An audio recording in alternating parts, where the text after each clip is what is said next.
साथियों नमस्कार, स्वागत है आपका हमारे YouTube channel study circle with BP में। हम आज चर्चा करेंगे अतिथि शिक्षकों के बारे में, वर्ग 3 वालों के बारे में और वर्ग 1 के बारे में।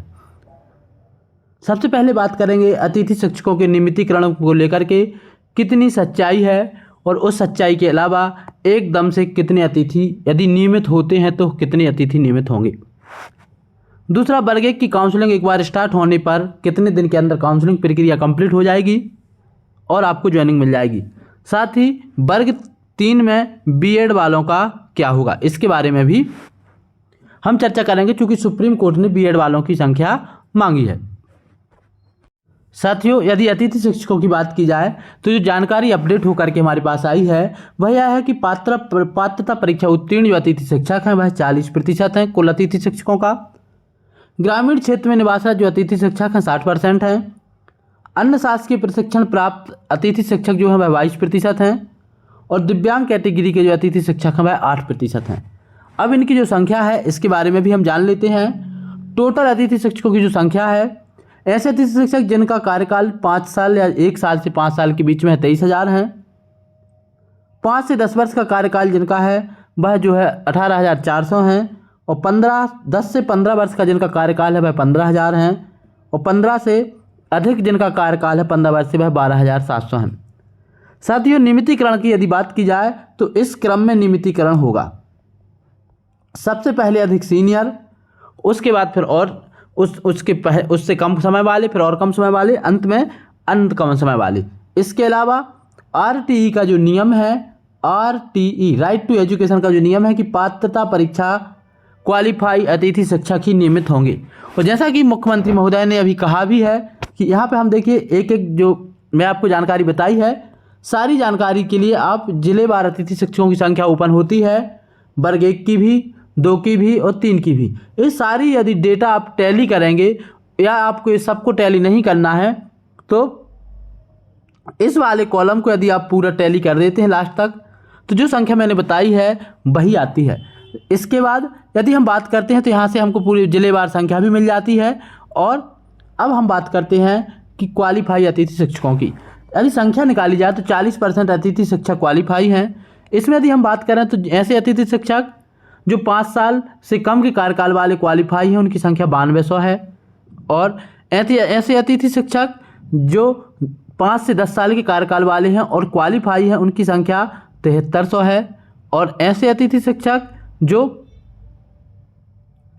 10 से 15 वर्ष तक के कार्यरत हैं और क्वालिफाई हैं उनकी संख्या जो है 6000 है।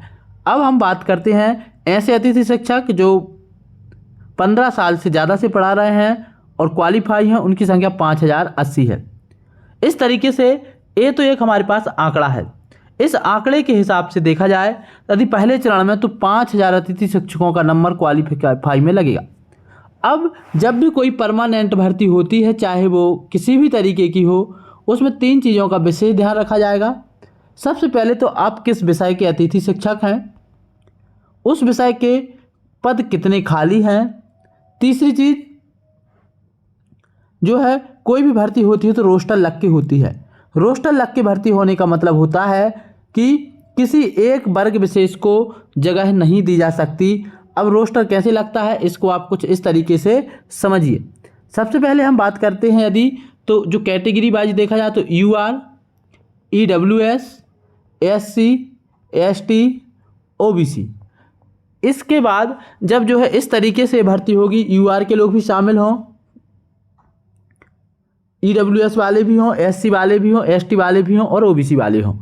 जब इन सबको हम समायोजित करके देखेंगे और फिर एक रोस्टर के हिसाब से लिस्ट निकलेगी, उसके बाद जो है नियमितीकरण की कोई प्रोसेस हो पाएगी। अब इसमें भी कई सारी विसंगतियां हैं, समय भी देखा जाएगा, सब्जेक्ट भी देखा जाएगा और इसके बाद क्वालिफाई भी देखा जाएगा। और जब कहीं पर क्वालिफाई एक साथ मिल जाएंगे तो फिर इसके बाद उनके क्वालिफाई में रैंक भी देखी जाएगी कि ज़्यादा रैंक किसकी है। लेकिन हाँ, जैसा कि मुख्यमंत्री जी का भी एक इंटरव्यू आया था, उन्होंने कहा भी था कि जो चुनाव के पश्चात कोई कमेटी गठित करके जो है कोई ठोस कदम उठाने वाले हैं। तो ये है मेन जानकारी कि यदि अतिथि शिक्षक नियमित होते भी हैं तो 40% नियमित होंगे, उसके बाद जो है सबसे पहले अधिक सीनियर, उसके बाद उनसे कम सीनियर, उसके बाद उनसे कम सीनियर नियमित होंगे। दूसरी बात यदि की जाए मध्य प्रदेश में वर्ग 1 की काउंसलिंग प्रक्रिया स्टार्ट होने में कितना समय लगेगा, तो इसके लिए हम बात करें तो वर्ग 1 की काउंसलिंग प्रक्रिया स्टार्ट होने में जो समय लगेगा उसके लिए हम अपनी TRC पोर्टल पर जाकर के भी चेक कर सकते हैं कि जब भी काउंसलिंग प्रक्रिया स्टार्ट होगी तो मुश्किल से पूरी काउंसलिंग प्रक्रिया स्टार्ट होने से ज्वाइनिंग होने तक में 1 माह का समय लगेगा। 1 माह के अंदर आपकी ज्वाइनिंग हो जाएगी। आपकी काउंसलिंग स्टार्ट होते ही आपके डॉक्यूमेंट्स भी अपलोड हो जाएंगे, आपकी चॉइस फिलिंग भी हो जाएगी, वेरिफिकेशन भी हो जाएगा और 1 महीने के अंदर आपकी ज्वाइनिंग हो सकती है। क्योंकि ऐसा आपने अभी भी देखा है, जो अभी तुरंत के तुरंत भर्तियां हुई हैं और इसके पहले जो सबसे लेटेस्ट लास्ट काउंसलिंग वर्ग 3 की और वर्ग 2 की हुई थी उसको भी इन्होंने 1 महीने के अंदर कंप्लीट करवाया था। लास्ट बात करें यदि मध्य प्रदेश में वर्ग 3 में BEd वालों का क्या होगा, तो साथियों बिल्कुल भी हमें घबराने की ज़रूरत नहीं है, क्योंकि प्रत्येक राज्य के हिसाब से सबकी अलग अलग पॉलिसीज़ हैं। कहीं पर जो है BEd वालों को लिया जा रहा है, कहीं पर बाहर किया जा रहा है, कहीं पर कुछ और नियम है। तो अभी ऐसा कोई भी आदेश नहीं है कि BEd वालों को बाहर किया जाएगा। उम्मीद यही है कि जिन लोगों का चयन हो चुका है शायद उनको बाहर नहीं किया जाएगा, स्पेशली मध्य प्रदेश में। तो ये मेन BEd वालों के लिए है और किसी को भी अभी विशेष टेंशन लेने की ज़रूरत नहीं है। जब तक शासन की तरफ से हमारे पास कोई आदेश नहीं आए हैं तो चाहे कोई भी कोर्ट जानकारी मांगे या कुछ भी हो, हमको अपने आप को निराश नहीं समझना है और अपनी जॉब पर विशेष ध्यान देना है। क्योंकि मुझे नहीं लगता है कि जिनकी ज्वाइनिंग हो जाती है उनको बाहर किया जाएगा, क्योंकि इसमें कैंडिडेट की कोई गलती नहीं है। सरकार के नियम जब जैसे आए हैं उसके हिसाब से होगा। यहाँ तक कि अभी आपने देखा होगा कि OBC के 13% होल्ड की जो भर्ती हुई है, पटवारी भर्ती में उसको लागू नहीं किया गया, उसके पहले वाली भर्ती में उसको विशेष तौर पर लागू नहीं किया गया। तो हो सकता है आदेश आने के बाद के लोगों पर भले ही या अब आने वाली भर्ती में BEd वालों को ना लिया जाए, लेकिन अब तक के लोगों को बाहर नहीं किया जाएगा। आज के इस वीडियो में इतना ही। जानकारी अच्छी लगी है तो वीडियो को लाइक कर लें, साथ ही हमारे चैनल को सब्सक्राइब कर लें। अंत तक वीडियो देखने के लिए सभी का बहुत बहुत धन्यवाद। जय हिंद।